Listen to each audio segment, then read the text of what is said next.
You ready to do this, Matt? Yes, sir. Punch it, Chewie.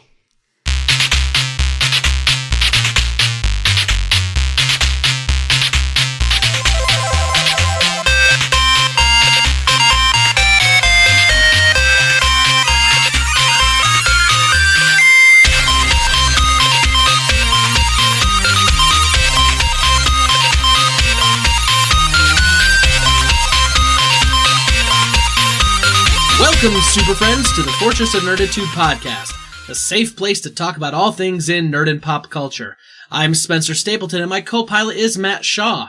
We're two nerds that just refuse to grow up. Thank you for joining us. This is episode 168. We release every Thursday morning. You can find us on the website, fortofnerd.com. We have links to iTunes, Google Music, Spotify, YouTube, Stitcher, and everywhere podcasts are available. Stop by and relax a while. If you like what you're hearing, hit that subscribe button and get us automatically each and every week in your ear holes. Matt, how are you? How's it going? I am good. Life is good. Everything is going great. Well, we have something big going on right now. Britta is back in the house. She's back on the podcast tonight. What's up, Britta, super what's friends? going on? She's finally made her way. It has been a while, but I am back. Yeah, I missed you guys. So, Britta, since it's been a while, tell the super friends what's going on. What have you been up to? What haven't I been up to? I mean, really. Lately, it's just been a lot of prepping. I'm prepping for a quick trip to Disneyland this weekend. I'm prepping for a big trip to Hawaii in like 3 weeks. And just been kind of getting ready for that. Oh, we're also prepping for Valentine's Day right now. We had to do, start the kids on their, making up their Valentines and everything. Oh, right, the names. Kids, yeah. Spencer's like, wait, what? We don't do Valentine's Day? I didn't know about this. Yeah, not us. We don't do Valentine's. Or rather, he doesn't do Valentine's, and therefore, I don't do Valentine's. Got it? Got it. Yeah. So, working on the... I don't support Hallmark and Hershey and FTD flowers. And if I have to spend only one day a year to tell my wife that I appreciate her, I'm failing as a husband. No one says it only has to be one day, but you can make one day actually very special. That's the law, Britta. That's the law. I'll stay out of this. That's a good idea. This has been an ongoing battle for like 10 years. We've been married almost 11 years. It ain't gonna change. Yeah. So, but I'm going to be out of town on Valentine's Day anyway, hanging out with the mouse down in California. So, it's all good. You should tell Matt how I started to try to play it off like I was going to do something. I told my coworkers today, Day. And they were just laughing.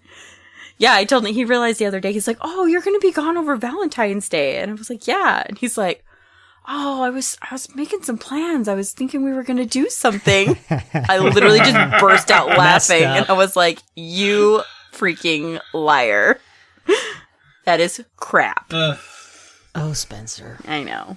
Hey, she can't say that I'm not, though. That's true. You never know. I do know. That's the thing, though. I do know. That's fair. So, you know. What else is going on, Britta? Yeah, trying to get everything ready for our trip to Hawaii, planning out a lot of stuff, getting things ready for my parents to come watch the kids. It's a lot of work getting the house ready for them, making up, emergency contact lists and getting the school to have like the parents, the grandparents on their list of approved pickup people and, all that. Cleaning. What? Cleaning. Yeah, the cleaning that's a big thing. So there's a lot trying to get ready for that. What have you been watching recently or involved in? Oh, so let's see. Spence and I are watching Friday Night Lights together because he loved that and wanted me to watch that. So we're on season 3, right at the end of season 3. Yeah, we're getting towards the end of season 3. Yeah, man. So we're at the end of season 3.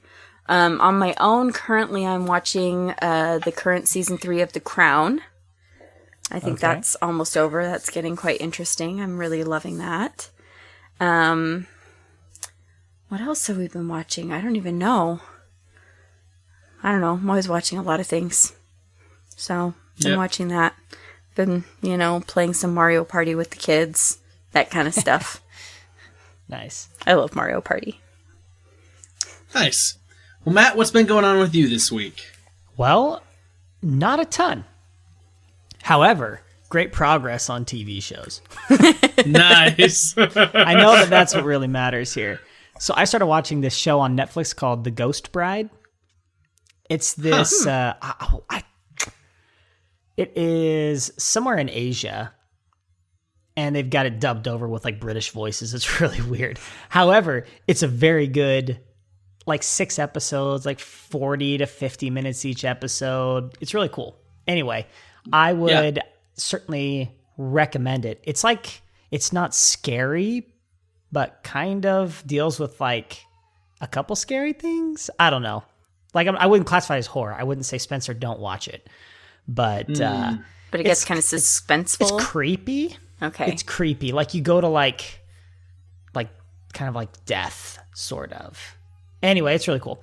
And then, so I finished that, and then I started and finished Mythic Quest, which is the new Apple TV Plus or whatever the heck that thing is called show, written by the guys who did, and gal who did It's Always Sunny in Philadelphia. So it's like Charlie Day, Rob McElmley or whatever, and Megan Gantz, who also wrote for Community and stuff. So anyway, that's the show that's about that probably some of the Super Friends probably know about, because it's about a video game studio. So it's basically a big like MMO game, and pretty funny, actually. Well, and what was the name of it again? Mythic Quest. Mythic Quest. Yeah, okay. Raven's Banquet. It's like their DLC. So they planned for this DLC to drop called Raven's Banquet. And so it's kind of about a little bit about that. But it's actually really cool. It was a good show. Is the whole show available on Apple Plus? Yeah. Okay then. Yeah. I'll go have to find it. So you can pretty much finish it. I mean, it took me like 3 days. They're it's a 20 to 30 minute comedy. Ah, gotcha. So it's like 9 episodes. So that was I wrapped that up today and watched our movie club movie again. And just been kind of hanging out outside of that. Started to pick up Spider-Man again. It's been forever since I played that. So I'm slowly remembering where I was, what happened, and with probably the story. remembering the controls too. Oh right? my gosh, it's so hard to switch from like game to game. I get so frustrated because like I'll switch from Spider-Man and then I'll go play Fallen Order, and I'm like, how do I do my lightsaber throw? How do I do my force choke to a stab? So anyway, so that's been a challenge, switching between games. But that was pretty much it. I mean, like our weekly trip to Target. I mean, not a whole lot goes on. When you work from home, you don't really leave home. So not much really happens. Anyway, we don't do like the weekly trip to Target, but we have like the bi-weekly trip to Costco. Yes. There you go. Yeah. And Costco's which we did great too. This weekend. We did. Love Costco. Although, I gotta tell you, for some reason, our Costco this Saturday was like Costco 2 days before Christmas. It was insane. Yeah. Just insane. But, so we did that this weekend. This last week, I've been streaming. I've been real consistent on the streaming this last week. Nice. Played a bunch of The Witcher 3. I'm loving that game. I mean, I'm just deep into wanting to play this game right now. And then, of course, I wanted to put in, one of the music. I want to put in some music once a week. And so I did DJ Hero on Thursday night. I did not sleep much Wednesday night going into Thursday. And so I was extremely exhausted. And I just went, there's no way I can play a story-based game and stay awake. Like, I will fall asleep on stream. So I picked a DJ Hero, and I was like, I'm going to play this thing for an hour and a half, just to kind of play it, just to make sure I'm kind of keeping my schedule. Yeah. But I was tired. I wasn't feeling it. I played that game for over 3 hours. Of course you did. Because that game and the music, like, it just gets to me. And I'm like, oh, yeah. Like, all of a sudden, I kind of found a second wind. And next thing I know, it's almost 1 a.m. It's like, man. I love hate that. I know. You I just know. love hate it. I'll go even one step further. The reason why Wednesday night was so bad, I stayed up pretty late playing The Witcher. I played till about 12:30. Mm-hmm. And I've got to be to the office like around 7 a.m. And at least I don't have to. Like, I could show up at 8 if I wanted. I kind of set my own schedule, but I try to be there like around 7 a.m. so I can be gone by around 4 o'clock so I can go home, pick up the kids and all that. So at 12:30, I get off and I was like, okay, I'm going to come up to bed. And then I realized on my way to bed, I haven't uploaded the podcast. Yeah. And I was like, I had the podcast edited, but I hadn't uploaded it, and I hadn't done the social media. So I grab my computer and I head back downstairs.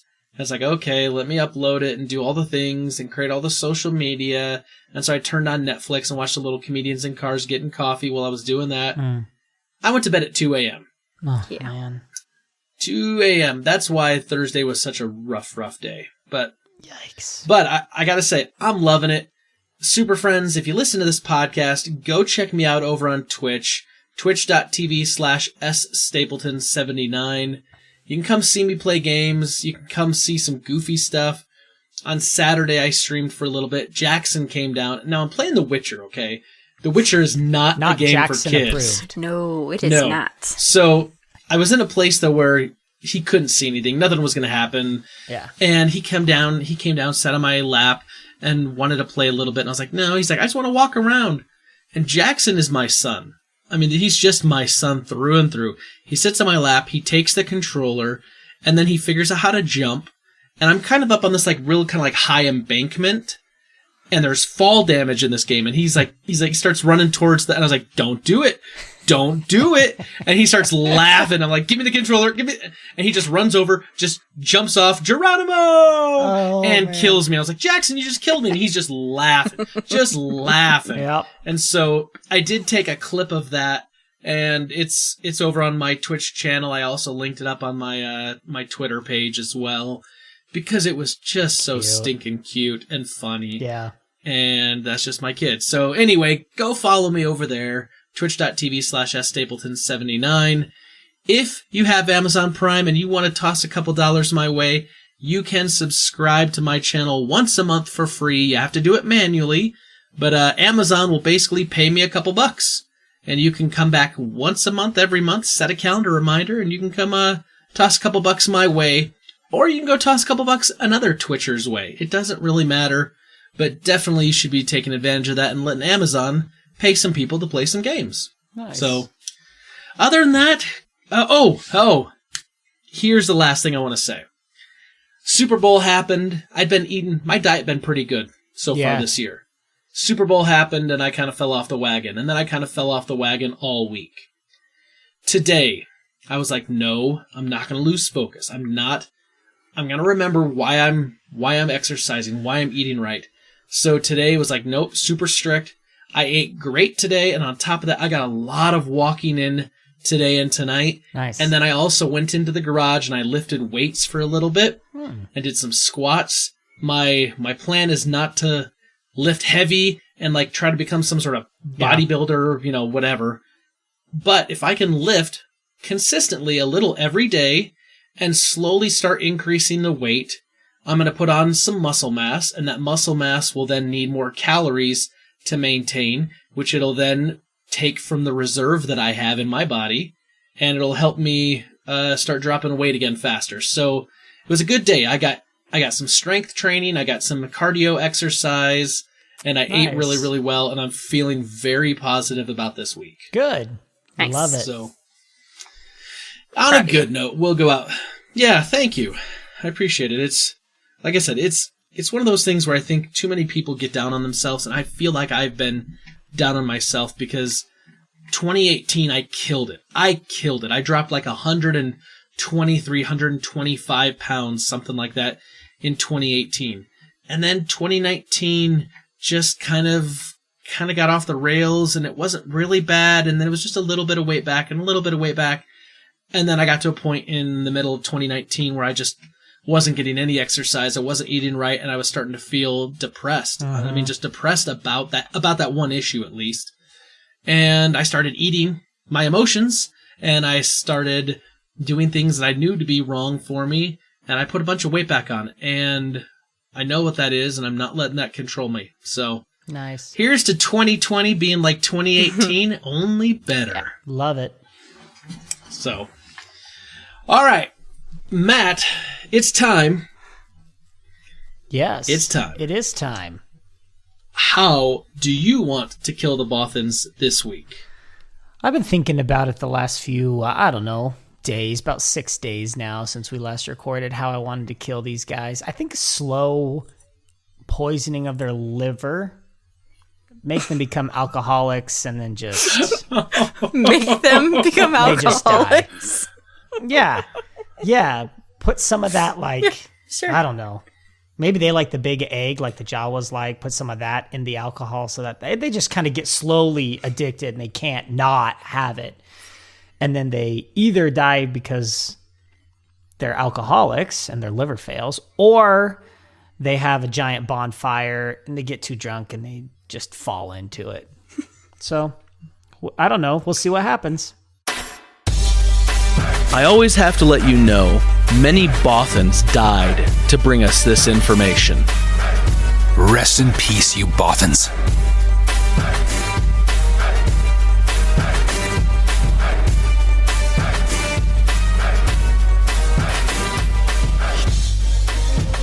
All right, Matt, we're into Rebel Intelligence. This was the longest we had to wait. we've ever had to really try to get this Rebel Intelligence. I mean, we had a lot of really drunk... Yes, we did. A lot of really, really drunk Bothans that were stumbling into fires, and some of them we just had to wait for their livers to give out. It was fun. I mean, I'm 82 now, but it was fun. I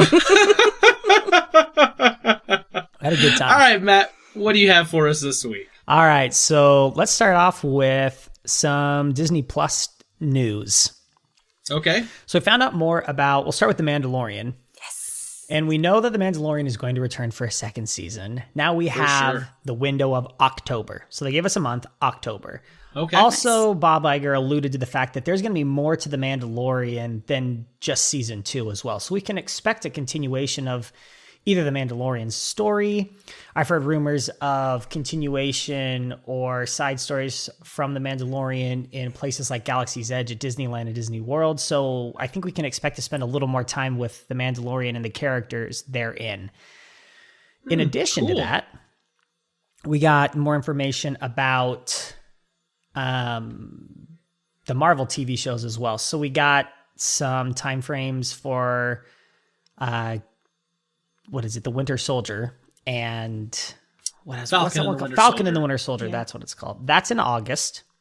And then in December is WandaVision. Really? Nice. So we're going to go Marvel, Star Wars, Marvel, back to back to back right at the end of the year. Yes, which is what I think they should be doing.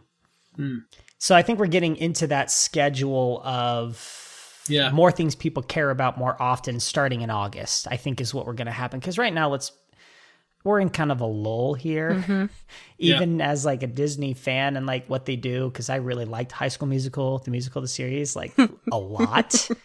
But it was airing at the same time as like the Jeff Goldblum show, which I loved, and airing at the same time as Mandalorian. They like started off so strong, and now I'm like, well, this future president diary thing is okay, I guess, because it's there. But anyway, starting in August, we should expect to have more of the Marvel, Star Wars, Marvel, the big stuff kind of hitting big us. Ticket items we're looking for. Yeah. And then he also alluded that there's even more Marvel shows that we don't know about in development with a total of 10. Oh, wow. So we knew of like 7 before with the ones that were announced at D23, Moon Knight and stuff. And now we've got like 10 shows. Maybe Daredevil, Jessica Jones, and Punisher maybe would come in. Maybe. You just keep dreaming about your little Netflix shows. I am dreaming, It's not Matt. happening. I'm not going to give up. Maybe You are someday. dreaming, and dreaming is okay. Because one day it'll happen. Okay, if you say so. And then the last little bit for Disney Plus that I've got to mention here is they now are up to 28.6 million subscribers, which has exceeded their number of somewhere around 20 to 25. So they're at 28.6 million subscribers. And that's in the first quarter of the service being live. Right. That's nuts. That's crazy. Which is crazy. It's crazy. So it was a little surprising to me. I mean, I want to know exactly what those numbers are because does that account? I just feel like they're going to lose a ton between now and August, and then they're going to gain them back in August. Maybe or maybe not. I don't know. Because in my circle of friends, at least, they've dropped it because there's nothing of interest to them because they don't have kids. Oh, yeah. And I get that. Yeah, I get that too. But you also got to figure, like, there's going to be a lot of people like us who signed up for the 3-year deal ahead of time. True. Mm-hmm. So, they did true. lock some people in, and they said, like, hey, if you do this, we'll give you that. I don't know. It'll be curious to see. Number. Yeah, it'll be curious to see what happens once they start consistently putting out content, new stuff over and over. Like, that is one of the things that Netflix has the advantage right now of being able to do. So. Yep, totally. There's always a new Netflix show where I'm like, what the freak is this? Yeah. Mm-hmm. And then you see like 7 others along with it, and you're like, how is this possible? Right. How? Britta, what do you got for us? Let's see. So, kind of piggybacking off some of that stuff, I'm sure you guys have heard of or seen, a couple billion of the Funko Pops in stores and around. Yeah, you might sure, have heard they're of those. Everywhere. Yeah. So, Funko Pop has made a Baby Yoda Funko Pop. The child. Yes, the child. And it's not even available until May. It's only in pre-order right now. But the sales are insane, and so far it is the most pre-ordered Funko Pop of all time. Really? Yes. So that's going to be coming around. And if you think about those Funko Pops, like the way they're made with like those big weird heads and the little bodies, like that just fits Baby Yoda perfect with the big huge eyes and everything. That's true. I've seen a picture of it. It's not as distorted. Yeah, exactly. It looks actually more realistic than most Funko Pops, I think, because I've seen it. Yeah. It's adorable, and everyone's gonna want one. But yeah. How much does it go in for on pre-order? I know I saw on like Best Buy it's like $10. Yeah. Oh. Yeah. It's not expensive. It's not bad. So, I mean, I'm not a Funko Pop collector, and I don't know if I'll ever get one, but either. Out of all the ones I've seen, that would be the one I'd be most likely to get. Nice. So, there you go. I've had a few over the years. Yeah. I've had a Superman, a Hulk, and a Spider-Man, and I think Jackson or Charlie's destroyed pretty much all of them. They end up twisting the heads off. Yeah, so. they have. They have decapitated all of our Funkos. Yeah. So. Well, that's cool to know. I mean, that's kind of fun. I mean, we've talked about how the fact that there's been no, Mandalorian type of merchandise because they didn't want to spoil any of the things, right? Yeah, like even the Funko people didn't even know. Like, they didn't get to see any of the show before they made it. They just kind of had some specs and stuff and images, and they made it. And they didn't even start releasing any stuff until a number of episodes had been out. They didn't want to spoil the surprise of the baby, Right. So, anyway. Nice. Yeah. Well, I'm going to real quickly run down the winners from the Oscars, because the Oscars actually happened just yesterday. And there's lots of things, who was wearing what, and award speeches, and jokes, and, this, that, and the other. But I thought it'd be fun just to kind of real quickly run down the list. So, Best Picture, the winner was Parasite. Best Director was Bong Joon-ho, who directed Parasite. Best Actress was Renee Zellweger for Judy. Best Actor was Joaquin Phoenix for Joker. Best Supporting Actress was Laura Dern for Marriage Story. Best Supporting Actor, Brad Pitt, Once Upon a Time in Hollywood.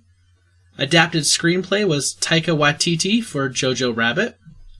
Original Screenplay was Bong Joon-ho, Han Jin-won, story by Bong Joon-ho, Parasite. Cinematography was Roger Deakins for 1917. Original song was I'm Gonna Love Me Again, Rocket Man. Original score was Joker by Hildur Guðnadóttir. Yep, no, I've heard that. Yep. Mm-hmm. Documentary feature was American Factory. Documentary short subject was Learning to Skateboard in a War Zone If You're a Girl. Live action short film was The Neighbor's Window. Animated feature film was Toy Story 4. Animated short film was Hair Love. Film editing, Ford vs. Ferrari. International feature film, Parasite. Production design, Once Upon a Time in Hollywood. Costume design was Little Women. Visual effects was 1917. Makeup and hairstyling was Bombshell. Sound mixing was 1917. And sound editing was Ford vs. Ferrari. I looked through most of these and I went, I think I've seen 3 or 4 of these movies.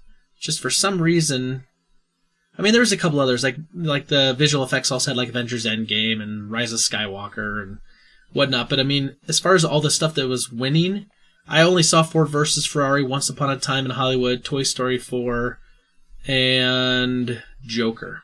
So some of the other ones like Parasite, 1917, Jojo Rabbit, Marriage Story, I didn't see any of that stuff. So I'm 1 for like 15. I saw Toy Story. Did not see any of those movies. I had tickets to see 1917 last week, but my mom got sick and we couldn't get a babysitter, so we had to get a refund. Yep. Yeah, that does happen. Because I really want to see that movie. I'm still wanting to see that movie this week if I have to. But Parasite. Well, Parasite, man. Apparently, that's the one. My brother saw it. He really, really, really liked it a lot. So, but look, my little brother Mark, good kid, and a little artsy in his movie tastes compared to mine. And all of you out there listening, super friends, are probably way more artsy than me. I'm sure you've already come to that conclusion. You can take my opinion with a grain of salt. Because Christopher Nolan confuses the freaking crap out of me. And my little brother worships him. Wes Anderson, I can't stand the guy. I don't get his style. It's not for me. However, my little brother loves him. So take it or leave it. Parasite was supposed to be really good. And apparently it won Best Picture. However, the movies that win Best Picture are never my favorite picture of the year. I was going to say, I've never even heard of that. You know, the way you started that, Matt, I really thought you were just going to slam your brother.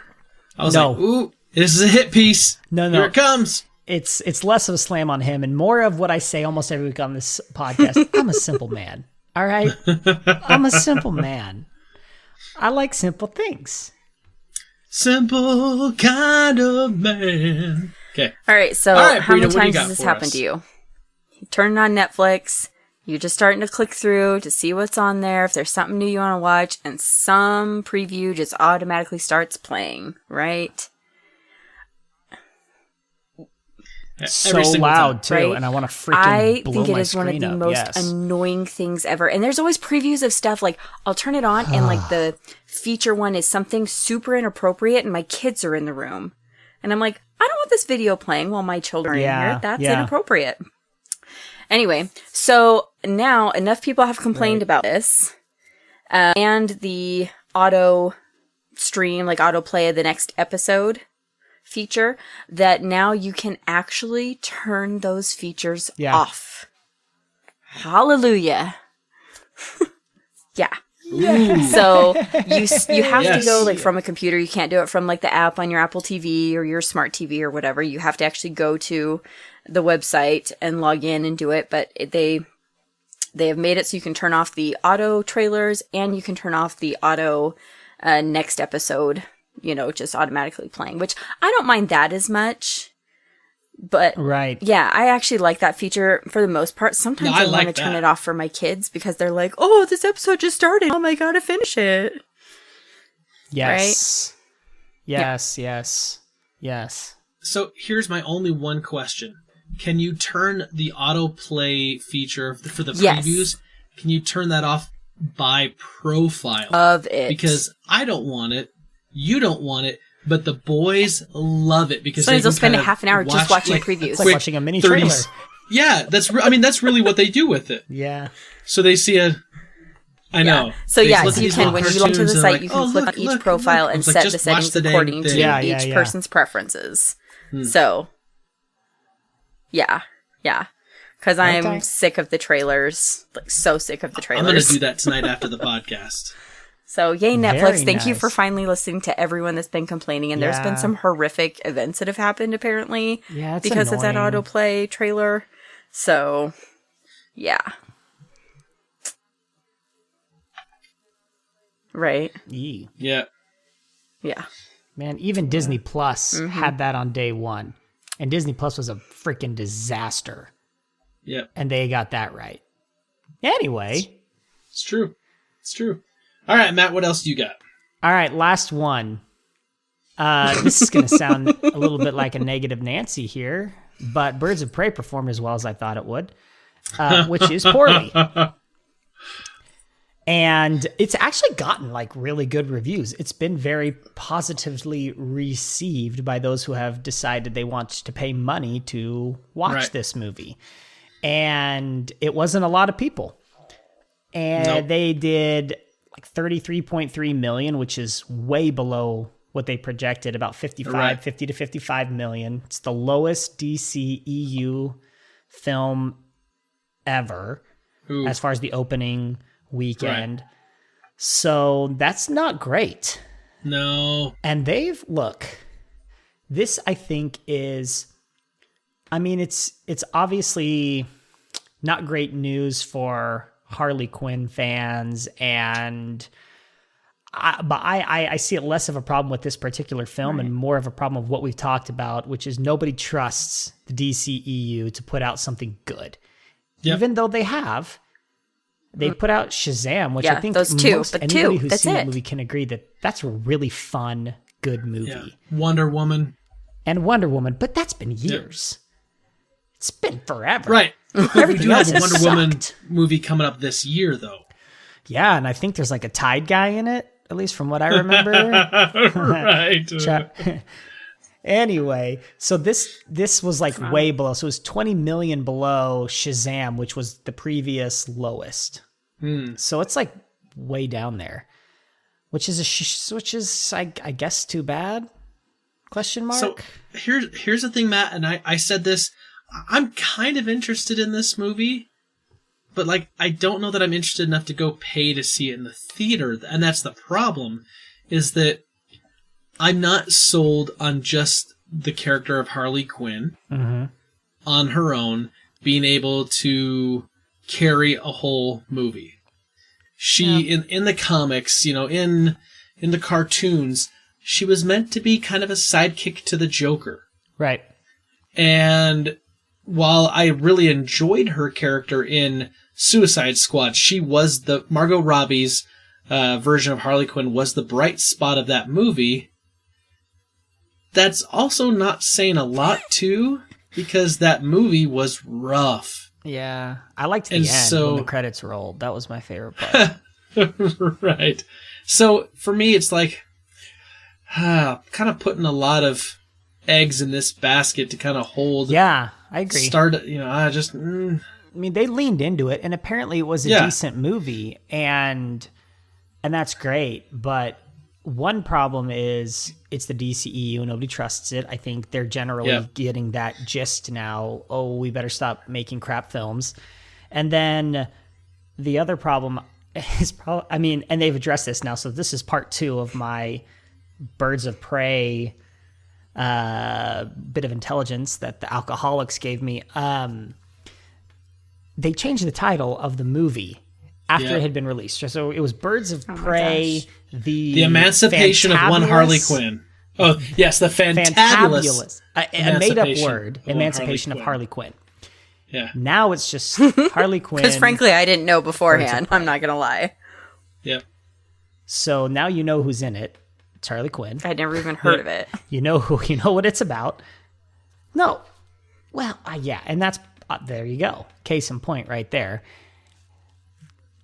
So anyway, a title change for the movie and a crappy opening, and they're hoping something changes. Also, I think what really hurt them too is they made this movie R-rated. Oh yeah, that cuts their audience so much. We've seen in a very limited exposure a couple R-rated superhero movies that have done well. Deadpool and then Joker. Yep. Joker because I think it's this iconic villain, and it was supposed to be a standalone, not and kind of Joaquin a DCEU. Phoenix. You know, and he's it's something Joaquin special. Phoenix, and they were saying all along that this was going to be different and unique. Yeah. And they needed it to be gritty. So that did really well.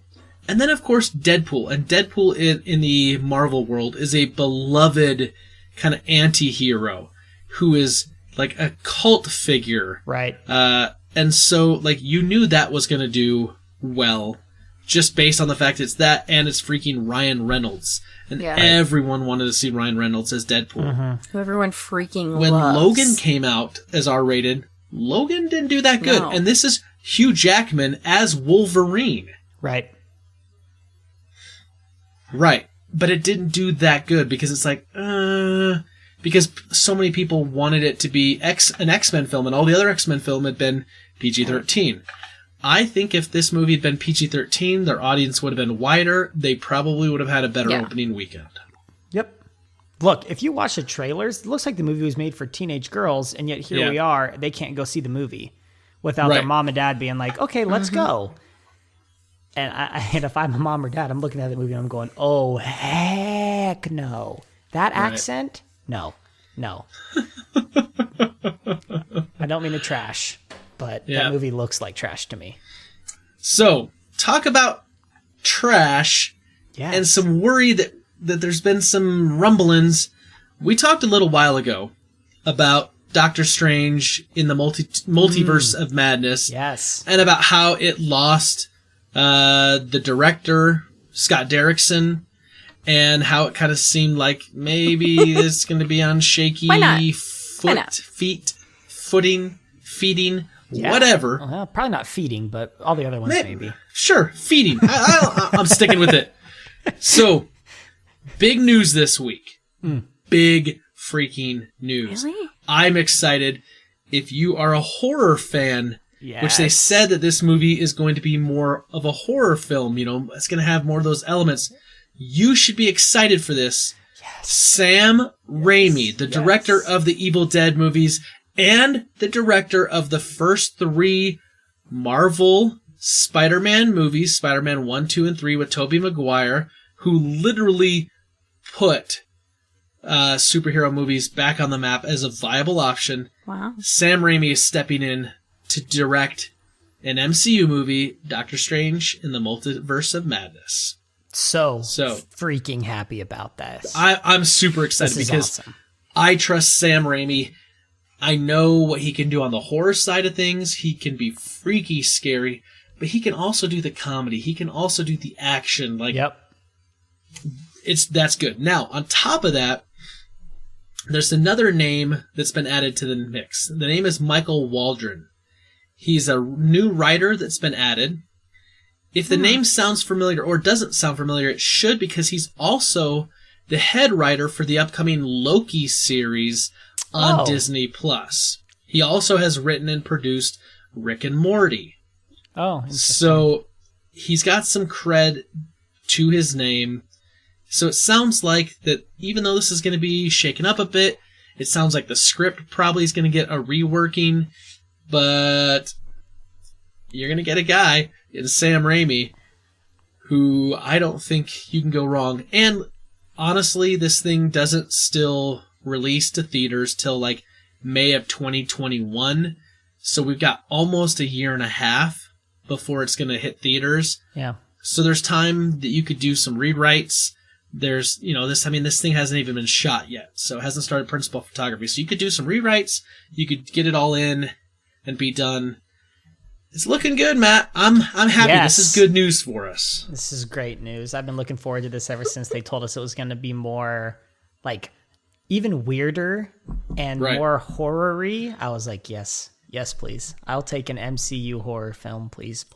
Oh, please. Yeah. And it sounds like I'm getting it, Yes, but I they're am. doubling down on that, which makes me happy. Matt, are you out? I'm out. Britta, are you out? I have one more thing. Oh, one more thing. Tell me what it is, Steve Jobs. It is not it's not a happy thing. Oh. But yeah. at the ripe old age of 103, actor Kirk Douglas has passed away. Oh, yeah.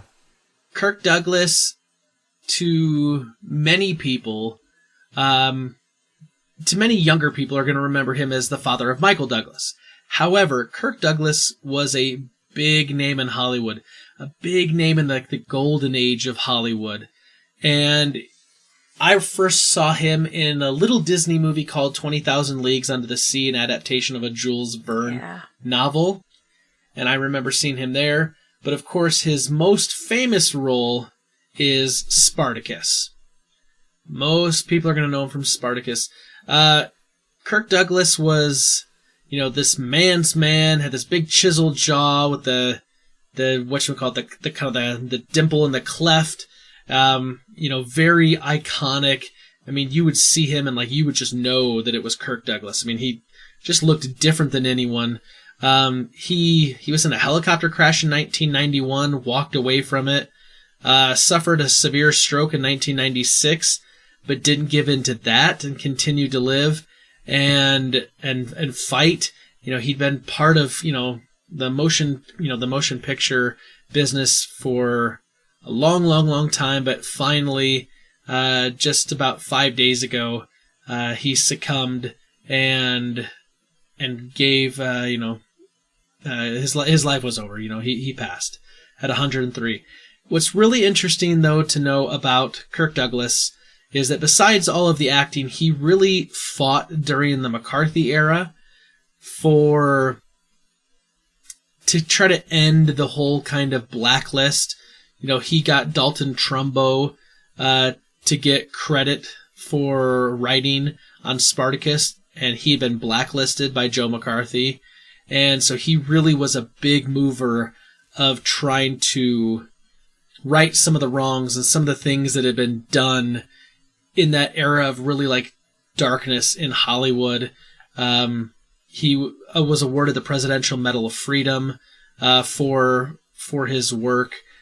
He was, just an all-around kind of great guy in that industry, great actor. Our thoughts and prayers go out to his family at this time. Yes. So, on that note, I think we should move on. Britta, last week we asked our super friends what was their favorite I think for sure Super Bowl commercial. The one that made me laugh the hardest anyways was so we want to hear from you first. What was your favorite Super Bowl Snickers hole or whatever? With all the crappy people. It works.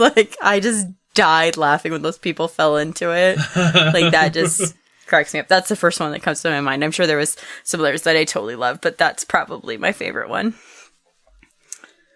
I thought that was a good one. I really did. Let's go over to some of our super friends. We'll start over on email, fortofnerd@gmail.com. We have Peter Christensen. He says, Dear Nerds, for more context on my children being traumatized by the snap, my oldest is 14 now and was 12 when she saw Infinity War. Oh, she was not yet 3 when Iron Man came out and has never known a world without Tony Stark. Oh, no. Traumatic. Why, Peter? Why? For traumatic childhood movie homework, Why would you I do that to rewatched yourself? Return to Oz. It was... He did it. He did it because I told him to. It was both different from what I remember and different from what I expected. There were a lot of fantastic imagery, both scary and cool, but there was no violence. It was like Halloween Horror Night, where the people can come up to you but not touch you. The costumes, sets, animatronics, and stop motion were top-notch. It didn't feel like a 35-year-old movie except for Queen Mombi's hair. It did a great job of showing a child's perspective. Kids don't know most things, so taking magic and fantasy in stride is no weirder than learning about tax withholding or car insurance. The darker mood would fit right in if it was released today, but 1985 was 30 years too early. It is closer to the Oz books, but the Wizard of Oz movie was so much more popular than this seemed like the deviant. It's an interesting movie worth giving a chance. Matt, you're brave enough. Okay.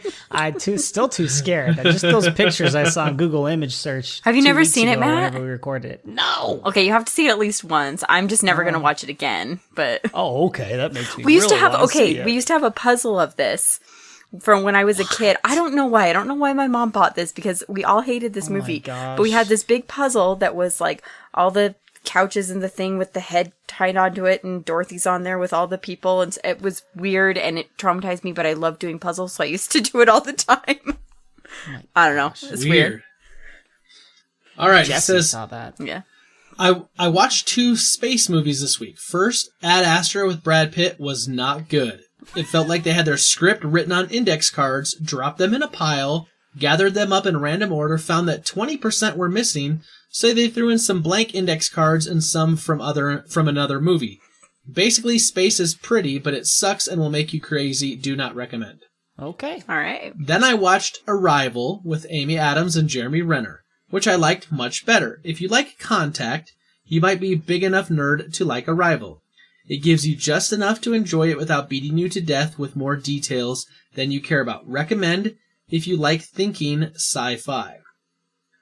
I watched most of the Super Bowl, saw the commercials you discussed, and forgot them completely.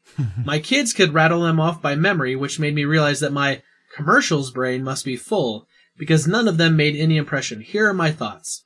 Fast 9, instant pre-purchase, but the Super Bowl gets no credit for that. I did enjoy playing 2 truths and a lie about the trailer. John Cena is Vin Diesel's long-lost brother. A car swings on a vine across a chasm. A plane snatches a car out of the sky with a magnet. Trick question, all 3 of those things happened. I would watch an episode of Will Arnett's Lego Show if I could stream it with no commercials.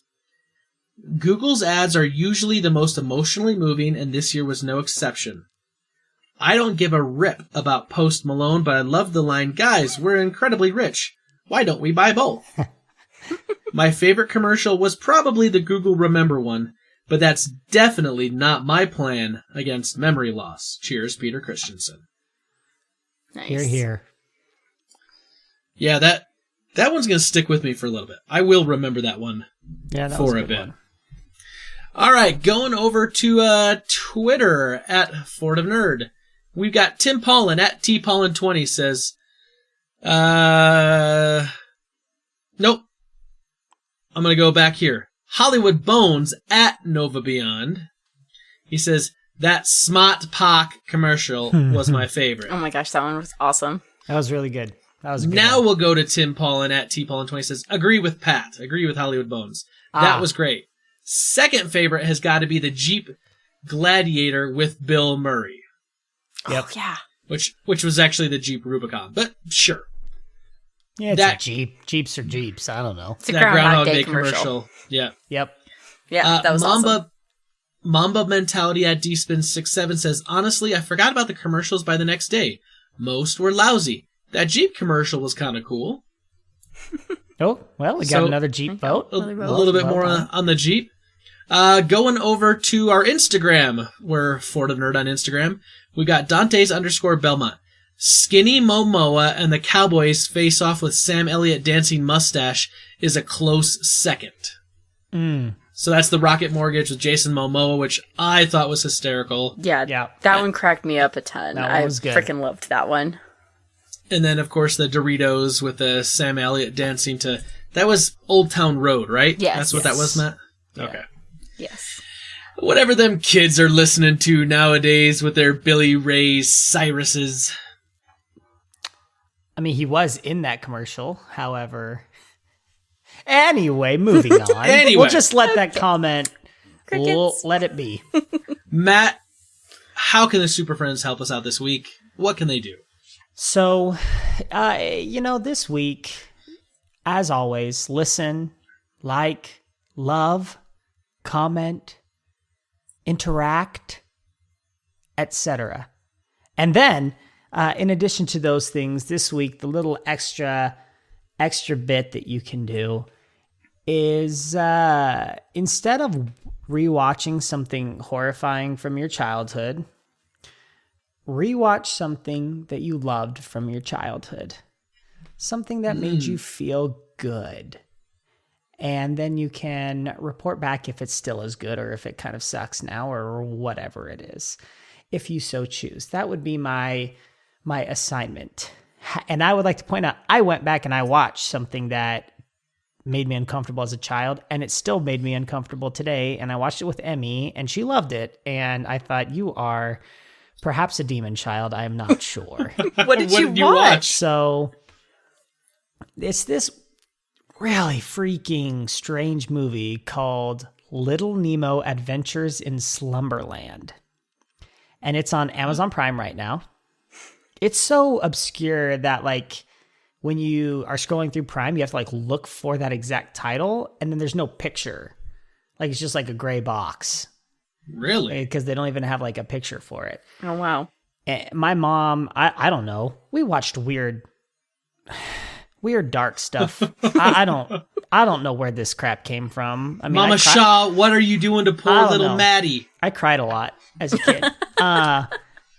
Anyway, it's it's Slumberland. Anyway, it's terrifying. It's scary. Emmy loved it. She thought it was great. She thought it was cool. And I was like, man, what are you talking about? There's this cigar smoking clown it's weird. Anyway, watch something happy this week or something that makes you feel good. Okay. All right. Well, we know that Matt probably needs a little therapy after rewatching this film. Oh, I've already been years. Here's the thing. This podcast, this episode is a movie club. We're going to be talking about the movie Knives Out. It is just releasing on digital right now. It came out back right around Thanksgiving time, sometime in like November of 2019, I want to say. And both of you saw this movie. Yes. Both of you told me I needed to see this movie, so I finally got around to seeing it, and so we're going to talk about it tonight. Awesome. Yeah. So I will say, right off the bat, if you haven't seen this movie, we're probably going to talk some spoilers, because this is a whodunit film. And unfortunately, a whodunit film really is about whodunit. And weird, we're going to talk about who did it, okay? So weird. Yeah. We're going to talk about other stuff, but at the heart of this thing, it's going to be spoilers. So if you haven't seen this yet and you want to pause the podcast until you see this, I'm not going to take personal offense. You're totally cool. But if you don't care, or if someone spoils a movie for you and it really doesn't matter, you can still enjoy it when you watch it, then continue listening. If you've already seen this, then, part and parcel, you're totally fine. So this movie, Knives Out, written, produced, and directed by Rian Johnson, who we obviously know did Rise of Skywalker. Last Jedi. But then he also did Looper. He did Looper, yeah. This was one of the things I'm going to admit.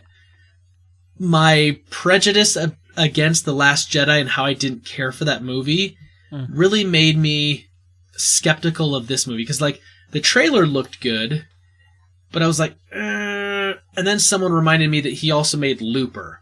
And I remember how much I really liked Looper. And Looper kind of had some mystery to it and some kind of twists, some kind of plot twisty elements. And I went, yeah. Oh, yeah. I'm like, okay, I'll give it a go. It's not an established canon of work that, he's coming into. It's completely different. So I was totally willing to see that.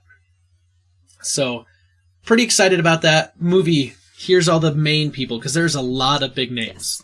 Yeah. So, you got Daniel Craig, Chris Evans, Anna de Armas, Jamie Lee Curtis, Michael Shannon, Don Johnson, Toni Collette, Lakeith Stanfield, Catherine Langford, Jaden Martell, and Christopher Plummer. Yes. Big, big, big cast of a lot of famous people. And a couple, I'd say, lesser-known actors and actresses. Yeah. But I thought everyone did a great job. So, you guys are rewatching this for a second time. For you, did this movie hold up on a second rewatch? Like, did you enjoy it as much as you did the first time? Kind of like, what's your 10,000-foot view of this movie the first time and then seeing it again on a second time? Britta.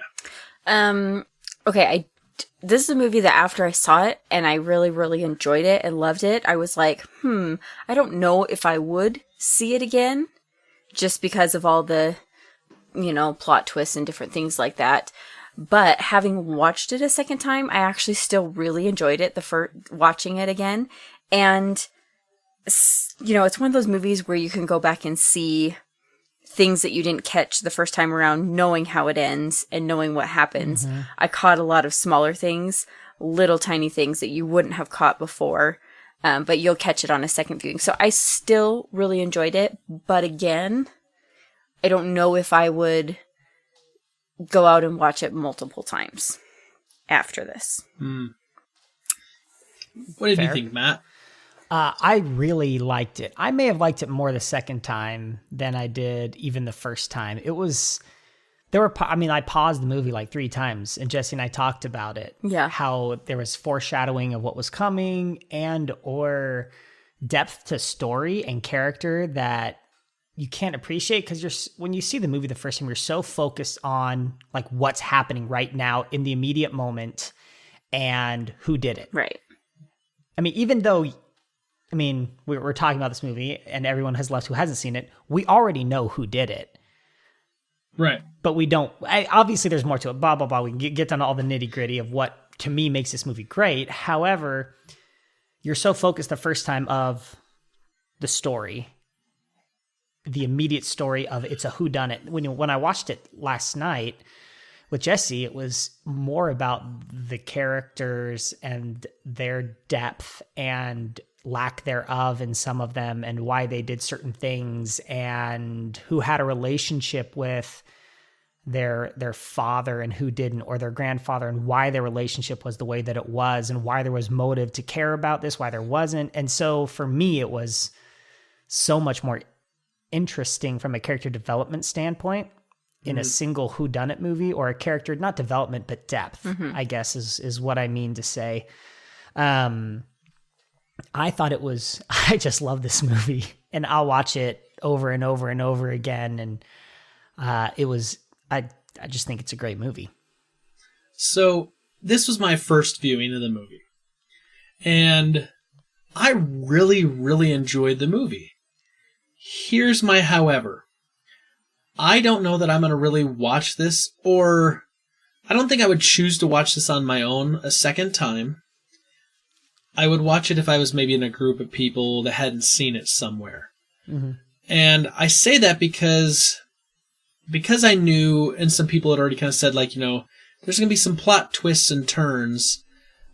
I wasn't just watching it and trying to kind of follow along with, the narrative that they're trying to, take you on. Because obviously, I've seen enough of these kind of, mystery movies where there's going to be some sort of a plot twist that you're going to get about 3/4 of the way through the movie, you're going to get the plot twist. Yep.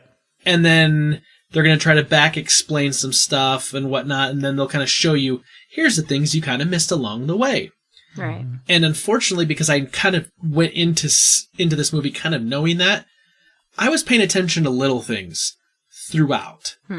I was looking at things, and there was some key dialogue that had been said, and so when you get to the climax of the film, I actually knew how that was going to resolve because I remembered a throwaway line from about the first 20 minutes, half an hour of the movie, and I went, yep, I know what's going to happen here. Not that it was ruined for me, because I don't want to say that, because I don't feel like it was ruined for me. but I feel like I just sussed out enough of it and saw enough of it kind of coming along that when some of the big plot twists kind of happened, I wasn't very surprised. I was like, yeah, okay, this makes sense. This is kind of how I thought the narrative was being built. So maybe that was more of just I'd maybe been too prepared for what this film was going to be, that if I'd gone in just thinking, oh, it's going to be some kind of like action movie or some sort of suspense drama movie, I probably would have had a bigger reaction to some of the plot twists when they happened. Okay. I mean, That's fair. I get that.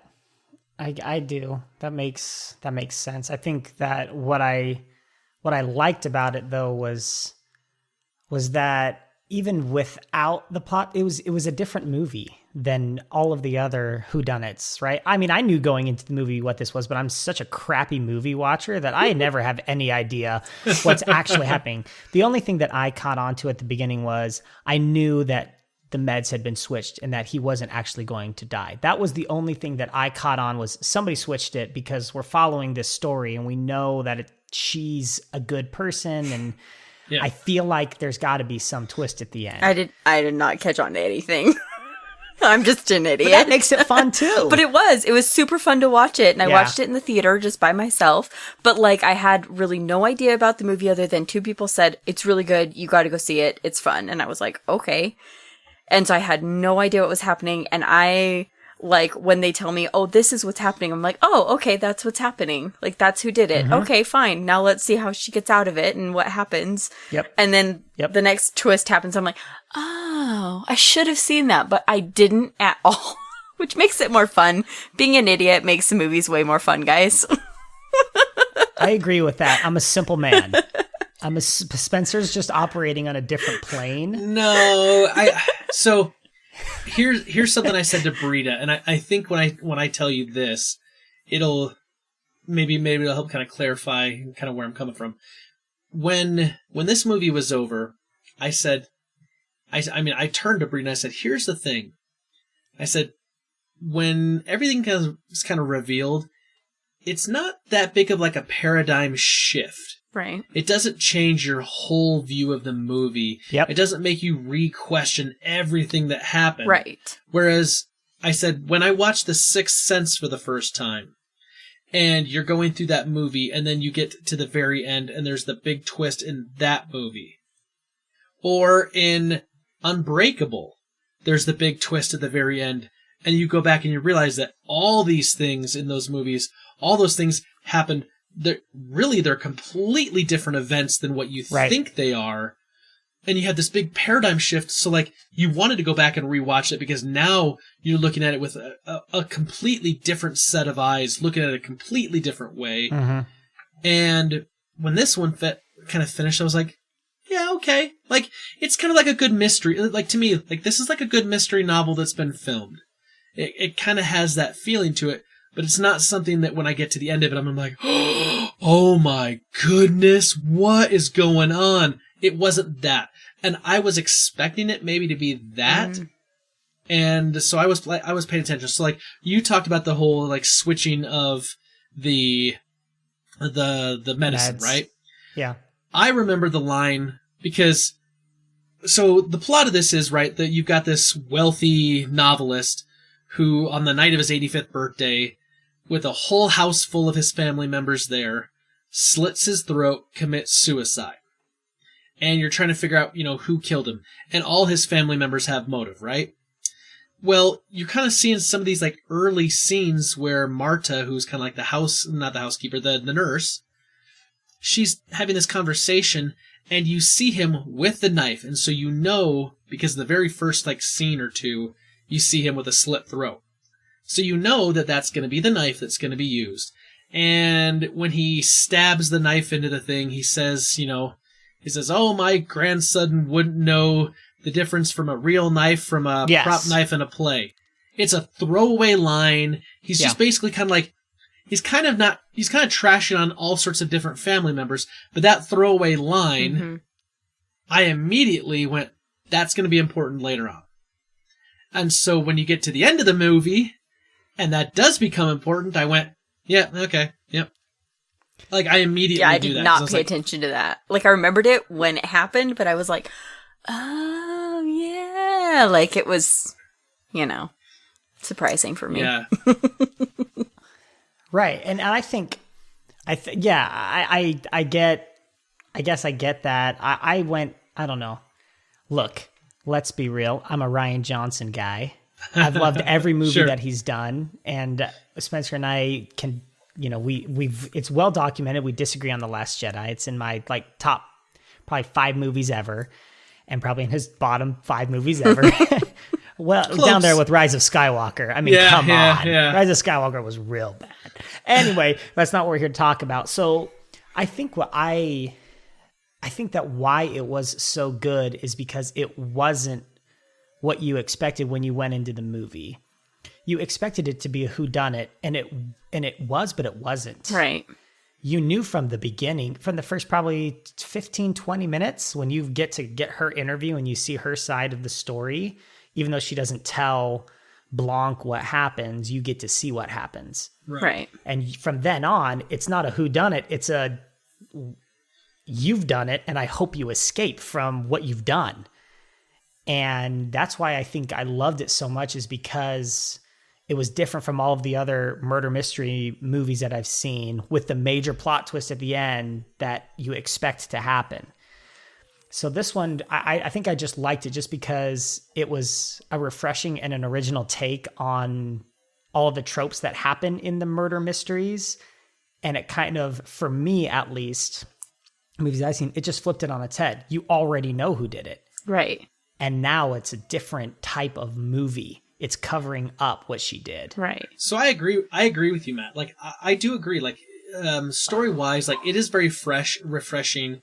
They do kind of flip it because they start from the beginning. You know what happened, but now it's like all the things that have to unravel. Like, from a storytelling perspective, absolutely. Like, it was a very refreshing movie. There was a lot of things that they did in this that I thought were really, really great. I'm not saying it's a bad movie. I really actually enjoyed the movie, and I would recommend it to my friends.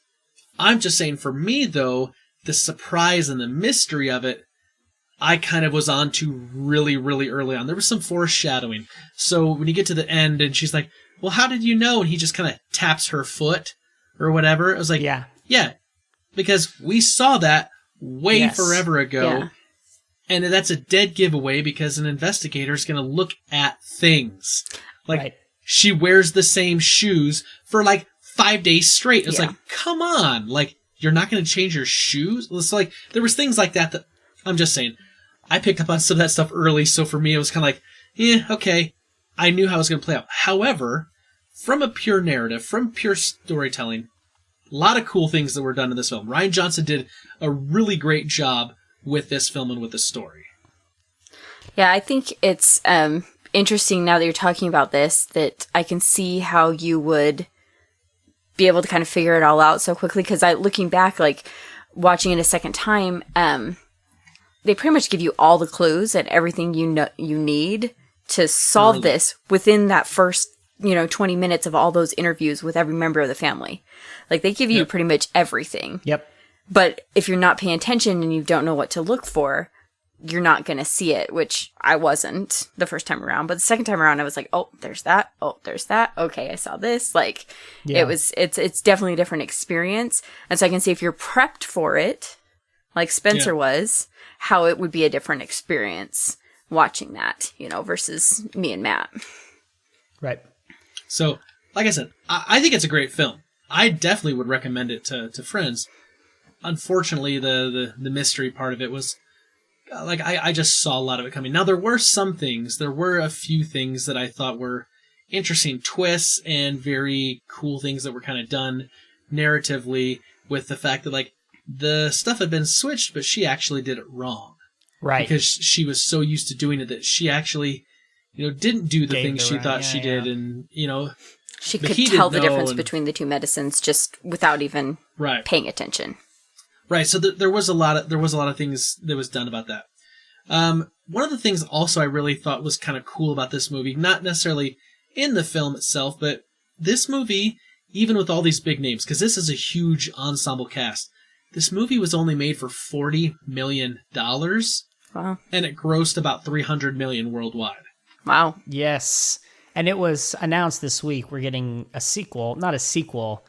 Rian Johnson doesn't want to call it a sequel because Kind of like it's a not, spin-off, right?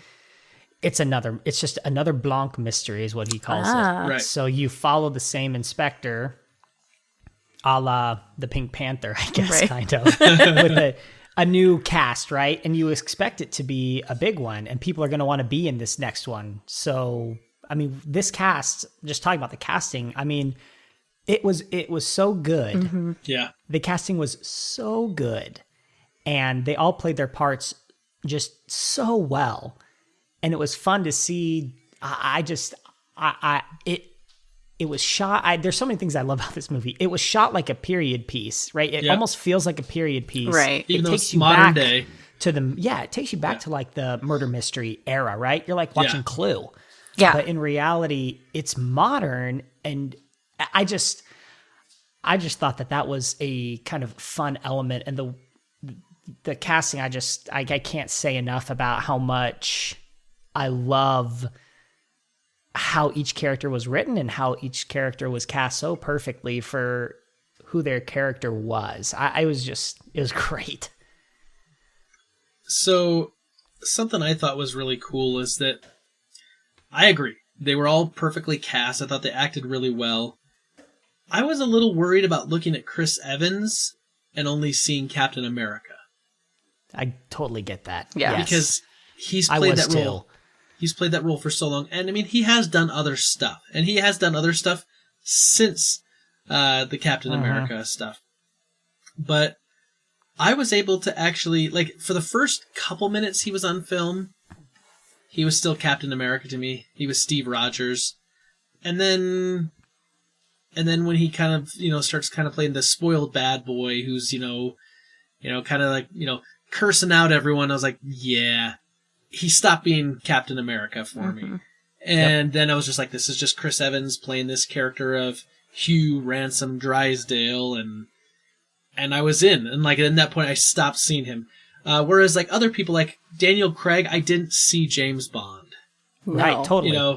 Jamie Lee Totally. Curtis, I didn't see her from any of her early stuff. I didn't think of like Freaky Friday. Like Don Johnson, I wasn't thinking Miami Vice. Toni Collette, like I wasn't thinking, what was the most like About a Boy or some of the other stuff I've seen her in. Like everyone seemed to be perfectly cast so that you're buying in that they're that character. Mm-hmm. And gosh, Christopher Plummer, I love Christopher Plummer. Yeah. He I think he could play the phone book and be good at it. Yeah, I agree. He's fantastic, and he kind of sets the whole thing up really well.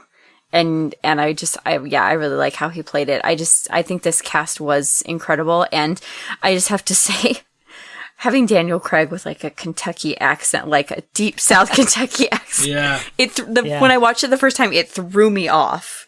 I was like, I expected maybe an American accent, but not that. Yep. But by the end, I was sold, man. I was sold on that. Like, he was Blanc, and it was awesome. I loved it. So as far back as like 2010, Rian Johnson said he wanted to make an Agatha Christie-inspired murder mystery film. Which, I don't know about you guys. You tell me what you thought. I totally thought this had that kind of a feel to it. Yes. Yeah, absolutely. Yes. Mission accomplished. Right?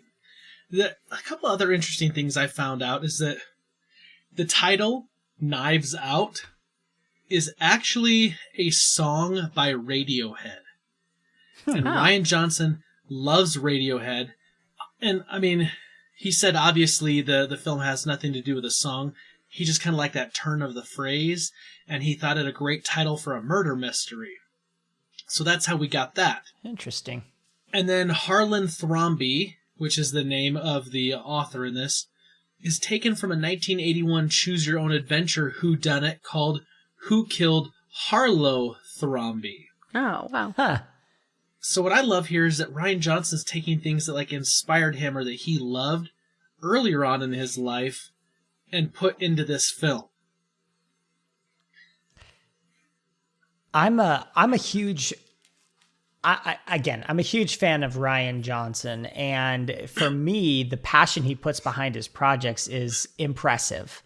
And this movie, again, when I watched it the second time, it was most murder mysteries. I would agree with both of you on that. I probably don't need to watch this again. I know what happens.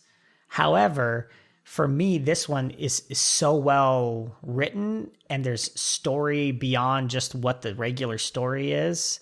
These characters are so interesting that it makes me want to continue watching the movie. And, I want to watch the audio commentary because I want to know all the little nuggets, kind of like the little things that you just, told us about. I want to know more about what inspired these characters, and if they're from his life or if they're from these books that he's read. And he's obviously a huge fan of these murder mystery type, films. And so you want to hear something really cool?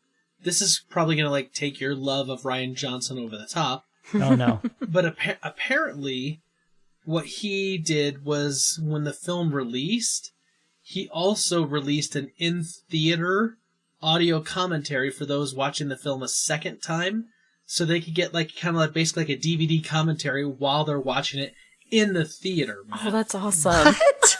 Yeah. I love him. I totally would have done that. That's awesome. Cool. That's really cool. Neat concept. Yeah, that's cool.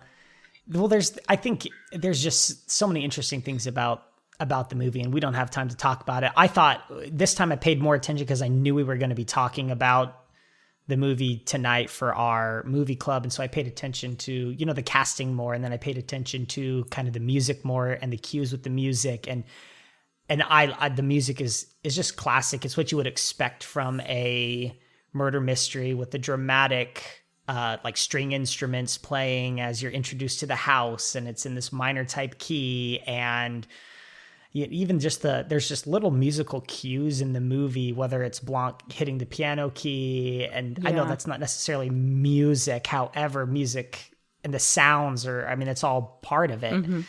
It was, on point for what you would expect. It doesn't distract from what's happening on the screen. It amplifies what's going on, increases the tension, and makes you feel, I am... That first shot when you're low to the ground and you're coming up to, the haunted mansion. Right, and the dogs are running at you. The dogs are barking in slow motion, and you've got the strong string instruments coming. You're like, I know exactly what I'm getting into, and I can't wait. It was just well done.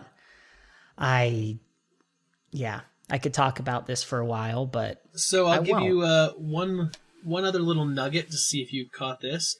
Did you catch the Star Wars tie-in to Knives Out? No, I did not. Mm-mm. Oh, see, I caught this. So the lawyer that plays the family lawyer that comes in to read the will, that is played by Frank Oz. Oh my gosh! The puppeteer who played Yoda. Gosh, that's so crazy. He's also an actor. He's been in other stuff as well. Right. But he's famous for being a puppeteer and doing voice work and whatnot. That was Frank Oz. How about that? I knew he seemed familiar, but I couldn't figure it out because I don't know him by sight, He did a great job too. Yeah. Just like this, I was like, well, he played that role beautifully. That makes sense. This movie did really, really well with critics. It holds a 97% on Rotten Tomatoes. Fans on Metacritic, it's way high up there. It's 82 out of 100. So this movie was reviewed really, really, really, really well. And then, of course, then the fans liked it. Obviously, we know that it made $300 million worldwide on a $40 million budget. And then beat last week, just a tidbit that I read on one of the sites I go to. I didn't put this in Rebel Intelligence, but it beat in its 11th week Rise of Skywalker in its 8th week. Wow. That's actually big. And it just got released on digital, that's crazy to me that it's got this longevity about it. It's still kind of getting that word of mouth. Yeah. It's crazy. Well, the other thing too is it's been nominated for a ton of awards, and not just like the normal like Golden Globes or Oscars, but like obviously the Academy Award, but like Art Guild, the Art Directors Guild Awards and British Academy Film Awards and Critics' Choice and Golden Derby and the Golden Globes and the Academy, Hollywood Critics Association, National Board of Review. Like, it's just a ton of stuff. And the funny thing is like I was kind of like looking over the list, is that Rian Johnson for original screenplay and for directing, and, in the movie in categories for like, best comedy, best whatever. But what's interesting is that a lot of these different awards are for the ensemble cast. Like Toni Collette has been nominated, and Daniel Craig has been nominated, Ana de Armas has been nominated. So like all these like different members of this like really, really talented cast have been nominated in a bunch of different, award shows or award, things for a bunch of these different acting. And it's not just like the same person for every single one. And I thought that was kind of a cool thing because it really was done really, really well.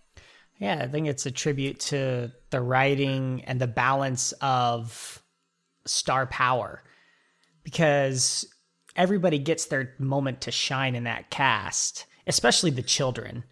They get their moment, they get their opportunities to either try and distract from the fact that they have a motive and they are hiding from each other, and this investigator, the real true story behind it, everybody gets their moment to shine, except you think, well, Ransom doesn't have anything, and then Chris Evans is absent for 50+% of the movie. Yeah. Right. It's like he's not really a character. Yep. And then at the end you go, oh.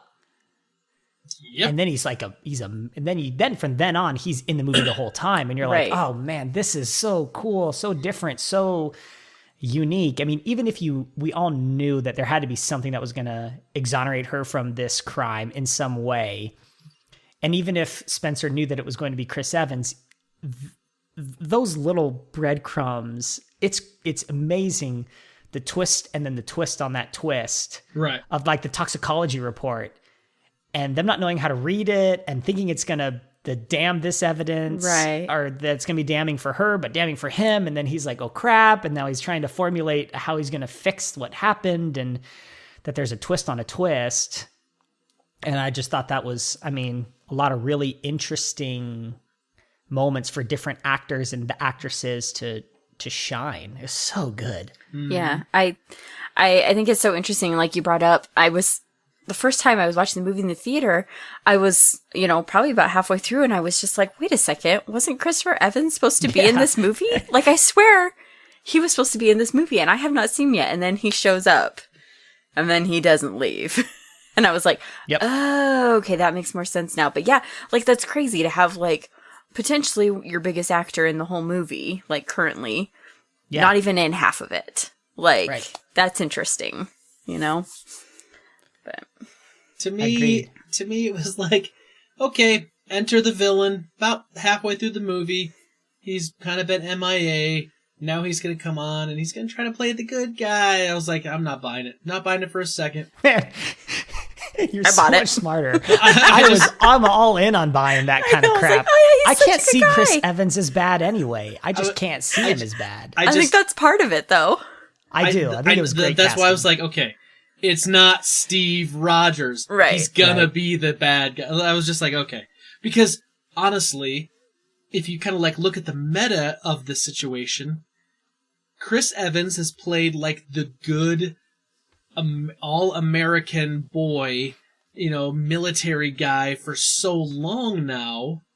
So to put him in a role where he's going to show up and then he's actually going to be the villain in it is a good twist in this meta, environment of like, this is our expectations. Plays with our brains. Right. Yeah. But if you were just seeing this, let's say we're 30 years removed into the future and comic book movies are not a thing anymore. No one watches them. And you were to go back and watch this and people said, oh, it's this kind of cool murder mystery. If some character who hadn't been there the whole time and it's just kind of been mentioned and you see him just like real quick once or twice early and then you don't see him again. And then he comes back halfway through the film and then all of a sudden he immediately ingratiates himself to the main character that we know is this good girl who, was just trying to do the right thing. and he immediately buddies up to her, how are you not going to be suspicious of that? I don't know, but I wasn't. So Yep. I think that's we're just gullible, Matt. I just think that's the meta play that Rian Johnson did with society, knowing that people right now are still looking at him as Captain America, which is a brilliant move. Sure. That's a brilliant Absolutely. move.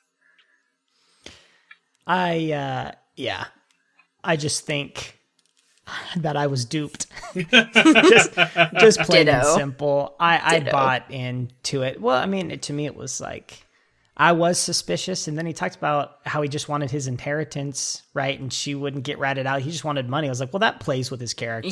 Yeah. That checks. He has a motive like everyone else. Why are you not suspecting him? Anyway. So, because they don't want us to. So we let them. I know.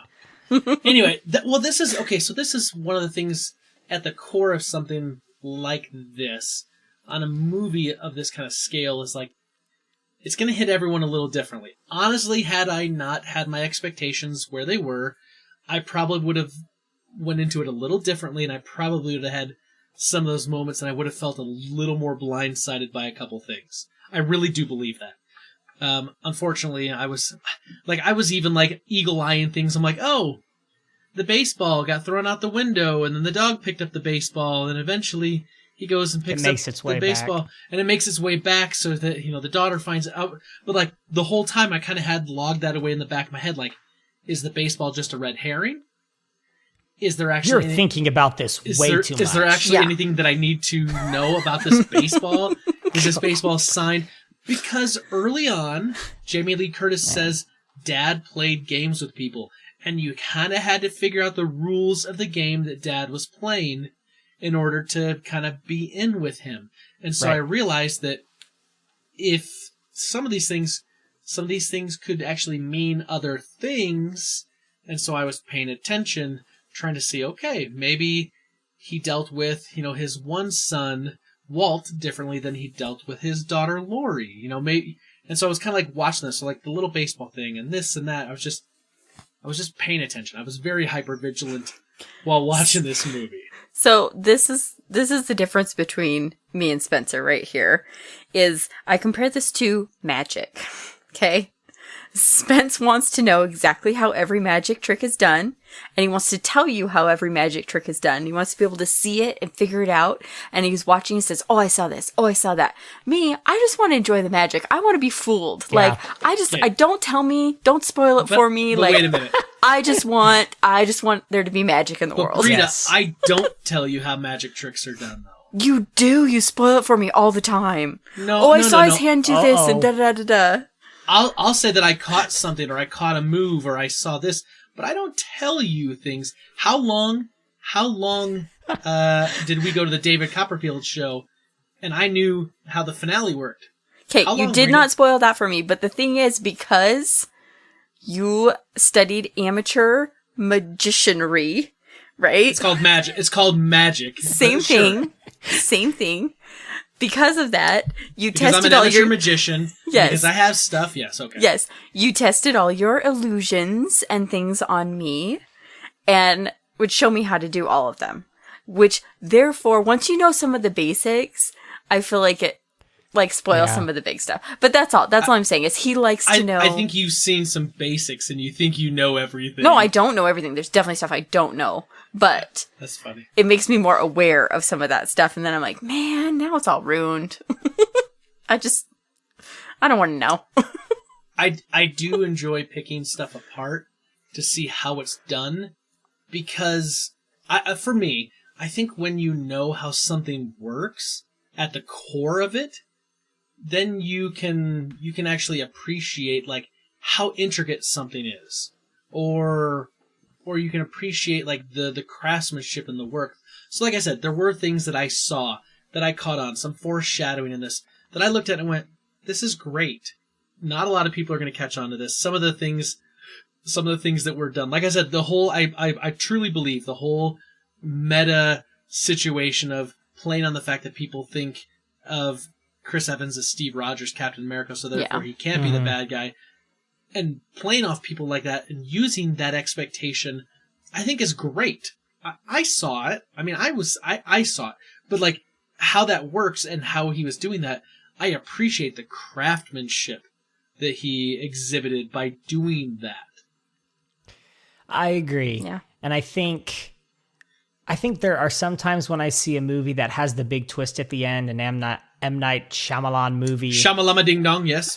Where it'll happen at the end and it will change the way that I look at the movie completely, which is great. However, when I go back and watch it again, I'm like, there's no way anybody could have picked up on this. Like, that's no fun. When I went back and rewatched Knives Out, I saw it like you did, Spencer, and I saw all of the clues and I went, somebody could figure this out. Right. Yeah. Like, there are enough clues here where it makes sense that Blanc or whatever could figure this out. It's not an impossible thing where, like, you know, you're given a fixed camera angle in, you know, certain movies. Not to pick on M. Night Shyamalan, but he's the most famous for doing these massive twists that change your life. Or at least famous recently, right? Right. I mean, Changes Alfred everything. Hitchcock was doing this same kind of stuff, but like well before, you know. But He was anyway. master. Anyway, Hitchcock yes, is a master. Yes, completely agree. That sometimes those movies don't give you enough to go on. Like it's supposed to just be fun. And with this one, there are enough things to where you're like, okay, and every little interaction you see what's really going on. And so I to your point of being able to figure it out, I like that somebody could figure it out. Yeah. Right. If that makes sense. That makes sense. I get that. So here's the question I'm going to ask both of you, and I want to make this the question of the week.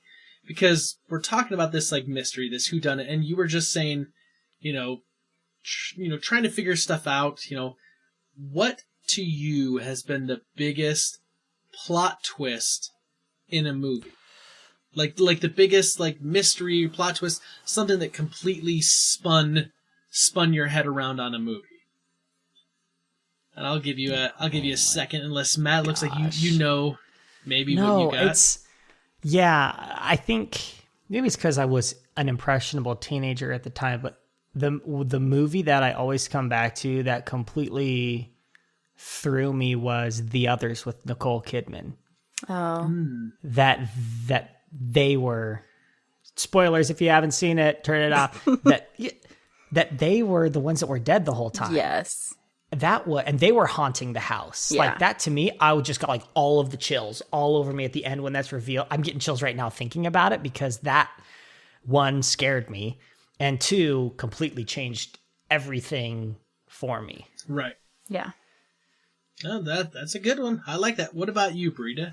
Okay, so I know this is going to be super lame, and that's okay. I don't mind. But this movie, I had no desire to see at all because it just looked scary and terrifying, and I hate scary, terrifying movies.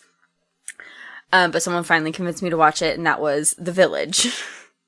Oh, Yeah. okay. And I realized from Shyamalan, M. Night Shyamalan, and I know a lot of people figured it out in the thing, and they were expecting twists and stuff like that. I wasn't thinking that way. I don't a lot of the times. And I just like seriously did not want to see it because of like the monster thing, like was super creepy. I don't like that kind of things. But then when I actually saw it, and then when it ends and she walks out, they send the blind girl to go get the medicine and she's out on this road and there's cars and you find out they're in this huge nature reserve. My mind was blown and I was like, what? And they're living like this and then it all makes sense and everything. But yeah, that one totally threw me for a loop. Yeah, that was my second one. It was between The Village and The Others. Yeah. So I agree. I was so on The Village. For me, so this is interesting because it is an M. Night Shyamalama Ding Dong movie. Mm-hmm. I think the easy one would say Sixth Sense. Right. I think we're gonna hear from a number of super friends that'll probably say that. And there's been actually a lot of really, kind of plot twisty things. Like obviously going back to Empire Strikes Back, right? I'm your father. Like that's a big moment. Yes. But to me, that doesn't change your whole outlook on the entire film or the entire franchise. It just kind of changes your outlook on a relationship in that. So, for me, it's actually the movie Unbroken. Or Unbreakable. Sorry. Right. I was like, Unbroken? Sorry, Unbreakable. What a heroic film. Yes, Unbreakable. Yes. Totally. Because for me, what it was in that movie is that all this stuff was kind of going on, but it wasn't until the very end when you really, like, everything's just kind of crashing together plot-wise, when you realize that, oh, first of all, Elijah Prince is the bad guy. Yeah. He plotted all of this out. And then you realize, and he's like, it was like, when I was a kid, it's like, my friends all the kids called me Mr. Glass. And you realize, holy crap, this is actually a comic book movie. This is a comic book movie where we're seeing the rise, like the origin story of a hero and the villain that had to hunt out the hero in order to bring kind of this all out and about. And it was a kind of more of a modern adaptation of a comic book movie. Because you got to remember, we'd seen Sam Raimi's Spider-Man. We'd seen the Bryan Singer X-Men movies. And so you're kind of expecting comic book movies to kind of be in that genre. And then to come find out you'd been in a comic book movie the entire time and didn't really know it. And it turns to find out that Elijah Prince is the bad guy that had been murdering all these people in order to find Bruce Willis. Right. Oh, that for me was like a double hit. I wasn't expecting it back then. And I was like, ooh, this is really good. And it changed the paradigm enough that I had to go back and rewatch it again in the theater. Because it wasn't just like it changed a few things and like, how did we get to this point? No, it changes all of it. It changes everything. Yeah. And it made me really go back and just kind of like watch it completely different. So for me, that was kind of one of my bigger moments, at least in recent memory, that I can think of. So I'm going to give a quick shout out to another M. Night Shyamalan movie that I just remembered that really changed everything, and that is The Visit. That is such a good movie, and oh my gosh. I don't know. That's that all I've I'm going to say. Me I don't think people have seen it. It came out maybe 3 or 4 years ago. Find it. It's classic M. Night. I mean, it's funny. It's scary. It's creepy. Watch it. And that one, that's why I didn't give any information on it, is because I had a feeling y'all hadn't seen it. And many of our super friends may have not seen it either. But a shout out to that one. It was M. Night for me, kind of making his comeback after a series of not so great films. And then he made Split. And then... The problem was, though, is that he kind of went down this path where every movie had to have a big plot twist at the end. M. Nighted himself. Yeah. And then people were like, okay, well, we're just going to watch this. Yeah. It got played out. And so, like, he ended up making a couple movies where he didn't, like, really heavily put his name on it in order to, in order to try to get more attention to films because people didn't watch it. And then, of course, Split was so freaking good. I can't talk about Watch The Visit. You'll like The Visit. Split freaked me out, and I'll never watch it again. Yeah. Made me too uncomfortable. I've seen Split a few times. I have bad feelings towards Spencer and Steve for making me watch that movie. It's legit. I left that theater feeling uncomfortable, unsettled. It just don't even. Good job, it's giving me James chills now. Don't even. I mean, come on. He just I loved loved an it. incredible performance. I just wish Glass would have been better. I haven't seen Glass yet because we just didn't hear it was great, so we haven't seen it. Glass is such a letdown compared to the first two. Anyway. All right, Super Friends, that's the question to you. What is your big plot twist in a movie that really stuck out to you, that impressed you, that changed you, that freaked you out, whatever? Let us know on all the social medias. We'll talk about it next week. Britta, thank you so much for joining us again for a movie club. Yeah, thanks for having me on, guys. It was super fun. Yeah, well, Matt, I think from all of us here at the Fortress of Nerditude to all of you out there, wherever you may be, may the Force be with you. Always.